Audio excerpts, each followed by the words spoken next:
The business will change in the next years, and I think it's important that Volvo, we should be in the lead and we should contribute to transforming our business.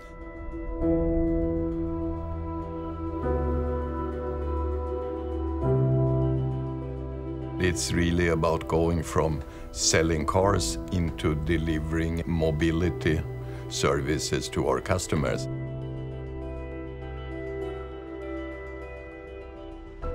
Autonomous drive is, of course, very interesting and will be a groundbreaking technology, changing a lot. First of all, it enables us to take the really big next step when it comes to safety, but it also enables the consumers to spend hours in the car doing something else than just sitting driving.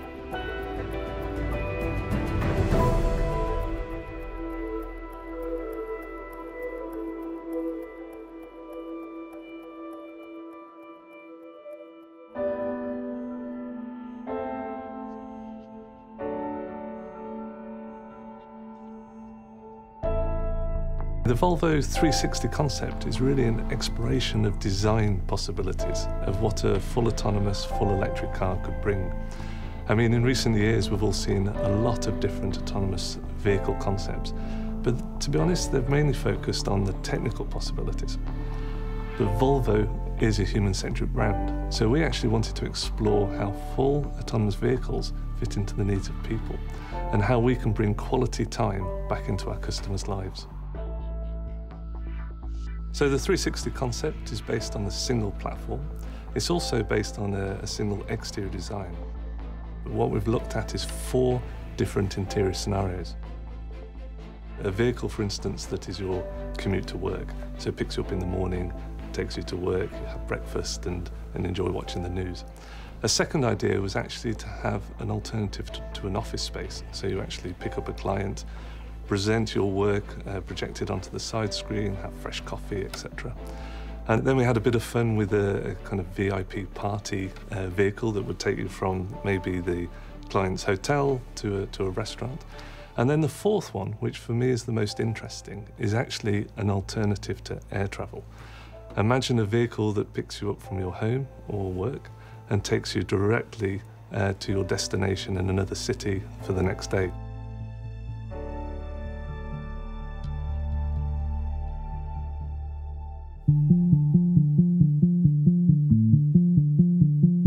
Domestic air travel sounds good when you book your ticket. In reality, it's a hassle going through the airport before you actually end up on the plane. So you spend more time going into the plane than on the plane, and it's not really pleasant at all. The airplane industry is gigantic. We have hundreds of millions of domestic air travel every year, and it's a multi-billion-dollar industry. So it's a massive business opportunity to find an alternative to this. The 360 concept is a way to start thinking about airlines on wheels instead of airlines on wings. Suddenly a car could compete with domestic air travel, and you could view Volvo then as an aircraft manufacturer.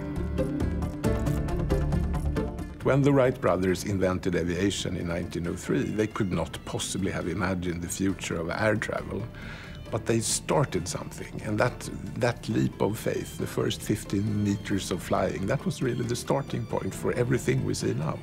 And I view the 360 also as a starting point. It's more like the Wright Flyer than it's the final solution, but it will be a starting point for something totally different.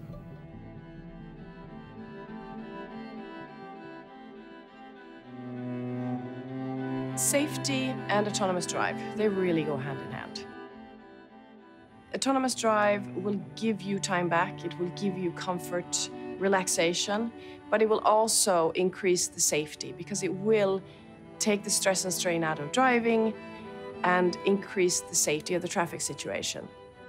Autonomous drive will be introduced gradually, of course, and with that comes a mixed traffic situation. Non-autonomous cars mixed with autonomous cars, and that, of course, will add extra challenges. There will potentially be accidents also in the future, so we cannot forget about the protective safety. This will be as important in an autonomous car as it is in today's cars. Moving into a world where we have autonomous cars mixed with pedestrians, bicyclists, and other cars, we need to look into a universal standard for communication from autonomous car to the surrounding. And today, the communication with the driver is very subtle, but with an eye contact. We need to translate that. With the 360C, we present the results from our research. And this research shows that communications through lights, sounds, and body motions is the way to show the intentions of the car. I think we are right now in the moment where we really need to discuss together how we would like our future cities to be. Yeah, if you look at a city, it's really designed around communication. That's the whole idea of a city. 1 million people living in the same place, but you need to communicate, you need to move around. It used to be by feet, by ship, by horse and carriage, and now it's by car. But of course, you also know how it is in the cities with all the congestion, all the parked cars. If you had driverless cars which could move around, did not need to park, they can be silent because they are electrical, it could really change the way a city looks like.